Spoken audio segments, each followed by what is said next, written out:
একটি ছোট্ট শহর, যেখানে মানুষ জানত না তাদের মাঝে একজন নীরব বীর বাস করতেন।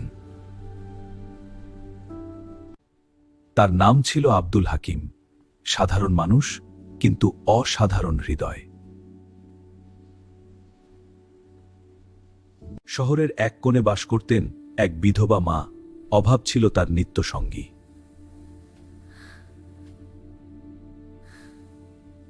সন্তানদের ক্ষুধার্ত চোখ মায়ের হৃদয় ভেঙে দিচ্ছিল।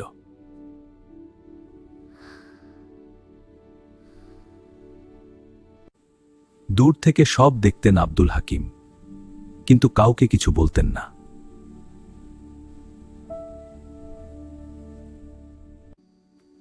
রাত গভীর হলে দরজার সামনে রেখে যেতেন খাদ্যের থলে।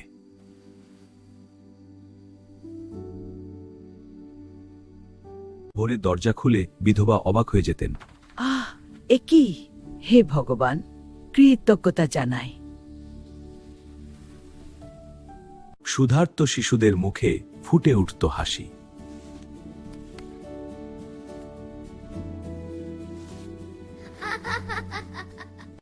আর সে মানুষটি সেজদায় কাঁদতেন, যেন কেউ না জানে তার দানের কথা।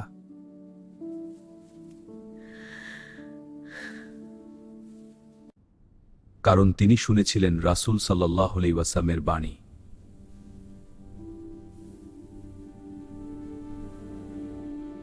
সাত শ্রেণীর মানুষ কিয়ামতের দিন আরশের ছায়ায় থাকবে, কারণ তিনি শুনেছিলেন রাসূলুল্লাহ আলাইহি ওয়াসাল্লামের বাণী।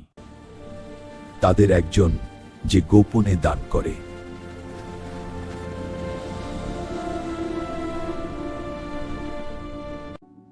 এতটাই গোপনে যে ডান হাত যা দেয় বাম হাতও জানে না।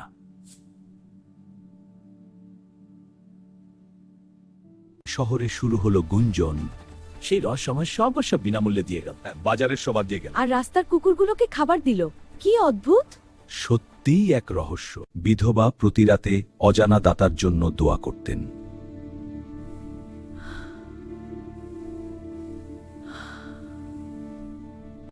কিন্তু সময় তার শরীরকে দুর্বল করে দিচ্ছিল।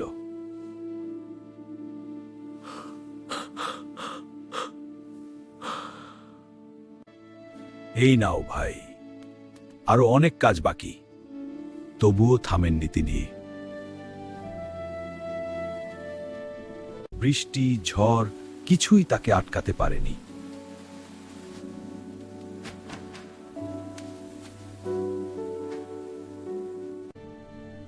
অজানা সেই মানুষটির জন্য অশ্রু ঝরত।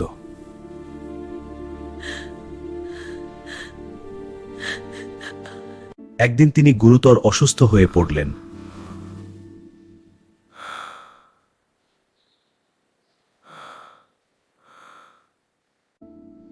সেই রাতে দরজার সামনে কিছুই ছিল না।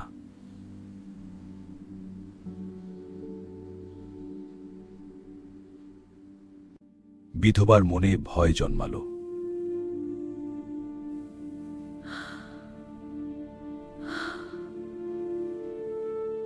পরদিন খবর এলো, আব্দুল হাকিম আর নেই। আব্দুল হাকিম আর নেই।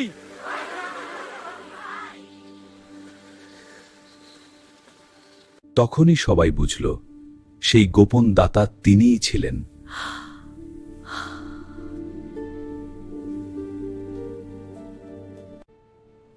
শহর কাঁদল, কিন্তু তিনি রেখে গেলেন চিরন্তন শিক্ষা।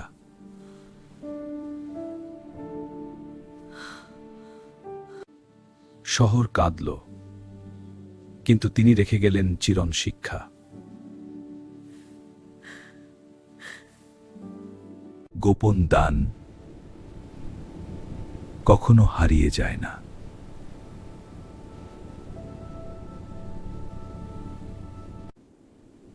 কিয়ামতের দিন সেই দানই হবে ছায়া।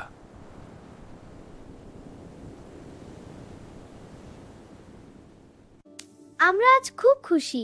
একজন মানুষের ভালোবাসায় আমাদের জীবন বদলে গেছে। আমরা তার জন্য প্রার্থনা করি। একজন মানুষের নীরব ভালোবাসা বদলে দিয়েছিল একটি পরিবার।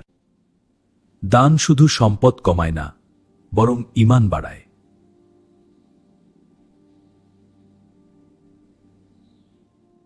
আপনি কি আজ এমন একটি দান করবেন যা কেবল আল্লাহ জানবেন?